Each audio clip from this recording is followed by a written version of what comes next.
No worries.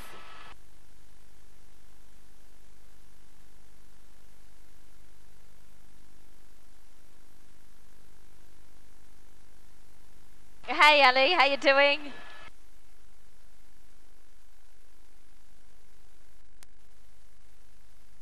I think he's up to the challenge. Though, Jono. All right, so we're over the 4X Brewery. We're over the 4X Brewery, so it is well and truly gone under. It's shut down. So we'll go off that and then over to the river to the party boat called the Island. And there's now talk that they might blow it up. They're just worried that it'll break its moorings and crash into the bridges down further.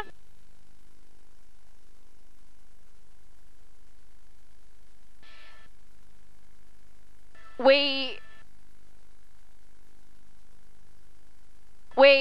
can get a long shot after we do those two there, and then we can try and get over the top of it, if you like.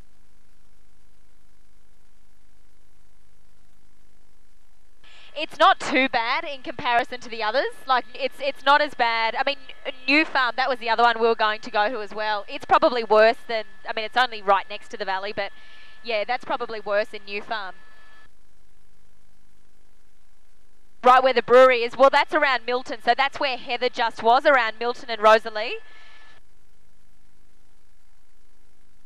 Yeah, it looked good, didn't it?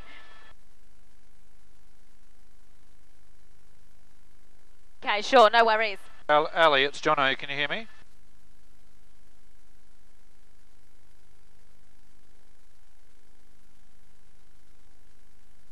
Yeah, Ali, it's Jono here in the chopper. DMAC and I were just going to suggest there's a pretty vast areas of flooding down towards Archerfield Airport. It's mostly industrial stuff, but okay, cool.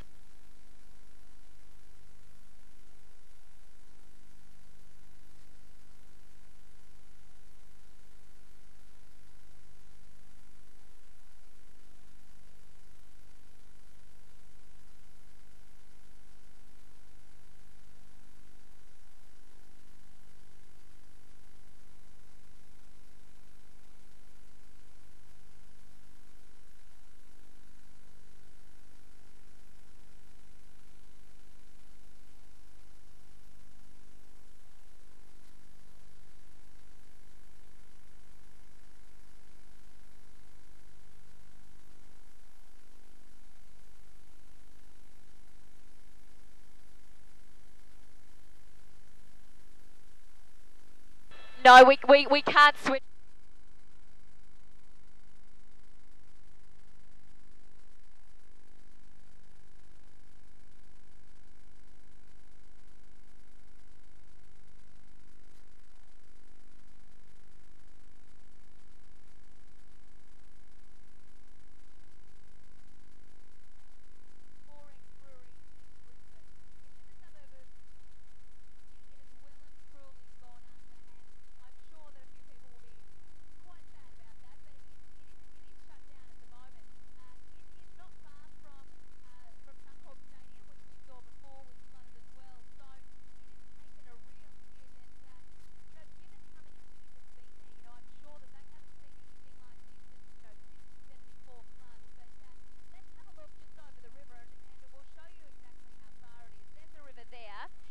If we zoom in to the top right hand, that's a party boat that everyone's quite familiar with up here. It's called the Island. Now, there are concerns over whether it might actually break its moorings and start heading down the river and acting as a torpedo, actually crashing into bridges and the like. So this morning there have been Navy divers there checking it out and making sure that it is stable, and we are hearing some reports that they may look at in fact blowing it up or doing something of the like, just to make sure that it doesn't go down and have some devastating effect further down the river. So there was a little bit of activity there before.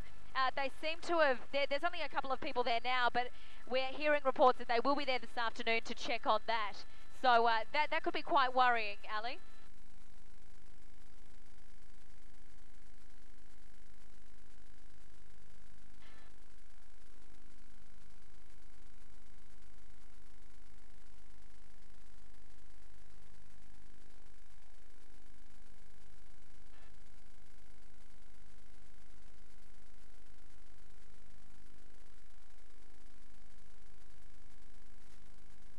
Well, we're going to take you for a little journey over to some of the western suburbs. Now we're heading towards Ipswich, and you'll have to bear with us. Our very talented pilot Jono's just going to track up the river with us at the moment.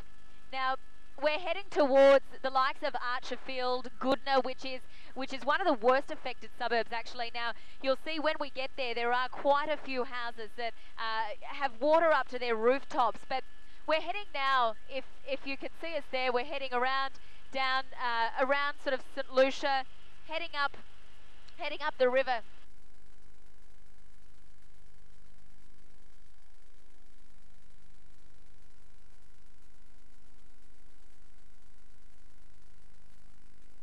Yeah, it has. You know, the water might have receded a little bit, but it has. It surely does have a hell of a way to go before, you know, we really see a reprieve. And take a look at that shot. I mean, have a look at that. It has crept into, you know, some of those high-rise apartments there actually look like they're on islands now. It's incredible just how far it's stretched across this city, and we're heading, as I say, towards the western. Yeah, we're just there. You can see that we're just outside of the CBD. They're the high rises that are disappearing at the top of the screen, and we're heading down the river towards St Lucia, where there is a very big university, the University of Queensland there, and you can see where it has snaked through all of those streets. Now, where we're taking you, you can see that we will hit. Now look at that water. That's what we're looking at. We're heading towards some industrial areas and around Goodna. Now take a look at this. We'll just get our cameraman to zoom in on some of these places. Now we're looking around the Goodna area now. Wow, that gives you an idea. Yeah, they have, Ali. They were out a couple of days ago, and you know, many of them still haven't been back to look at their places, and you can have a look at that and see that it is going to be heartbreaking when they finally do get back there. It really is just a devastating sight. That's a football field there, you can see, as well and truly gone under it. It's just an inland sea around here.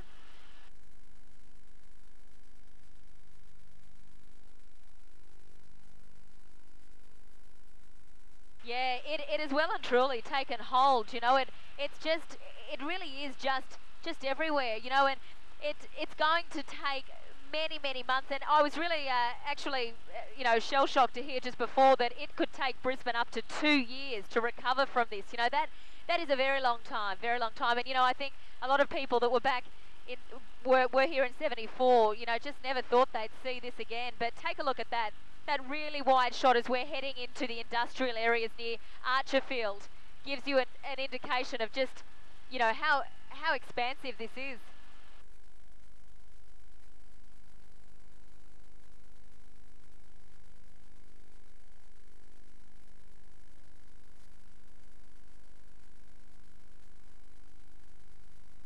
Yeah, well and truly, you know, it'll go into the millions of dollars right now, and we're almost over in the Ipswich area, and you can have a look.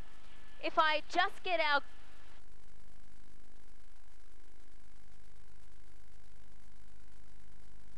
there, yeah, look at that. It's overturned that container, and you can just see the debris that is everywhere. You know, it is such a mess down in these parts, and this is the first time I've actually seen this part of Brisbane, and you can see how much force this water brought with it. It really is incredible, and you can see that's a road actually that is sort of starting to emerge there. Things have just been left stranded, but if we take a look, I'll try and get you on to have a look at the Ipswich motorway.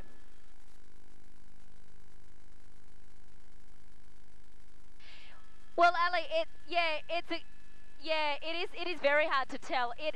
A lot of that will be very, very large amounts of mud at the moment, but there is still some water around there. So they have got a big cleanup ahead of them, and they still haven't been actually able to get in and have a look at that yet. But we understand that around this area, depending on how the peak goes, in about an hour or so, they may be able to get in there and have a little look in the next couple of days. But take a look at the road. If I can show you just out this way.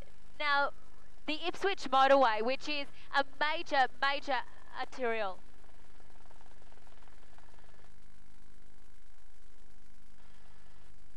Yeah, that's it there. Now take a look at that. If it is just cut in parts, it's an absolute jigsaw. You know, the road is there, then the next minute it's not. You know, and this is a major, major road that connects Brisbane to Ipswich. From there, it leads to Toowoomba and out west. So look at those there's car dealerships there that you're seeing that are completely under. You know, they've had a devastating hit out this way.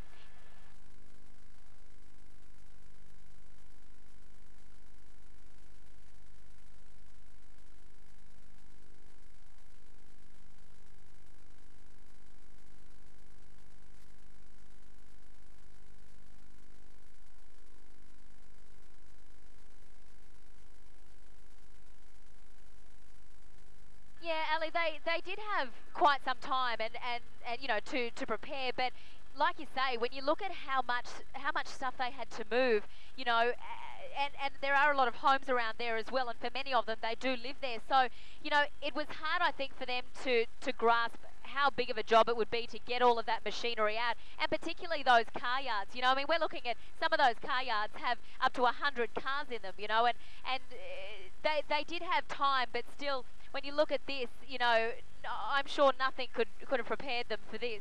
It's just incredible. Look at all of those cars.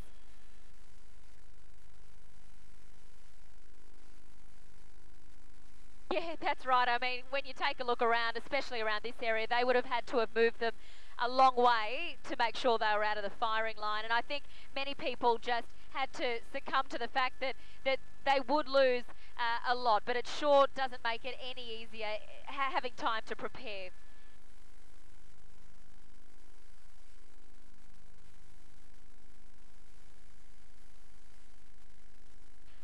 No, and you know, Ali, you know, we're looking at parts of the road where they have spent billions of dollars upgrading that motorway. If we just zoom out again and give you a look at that stretch in particular, only in the last few months have they finished the upgrade. And, you know, it must be heartbreaking to see the people that have worked on that, and it's taken a good couple of years.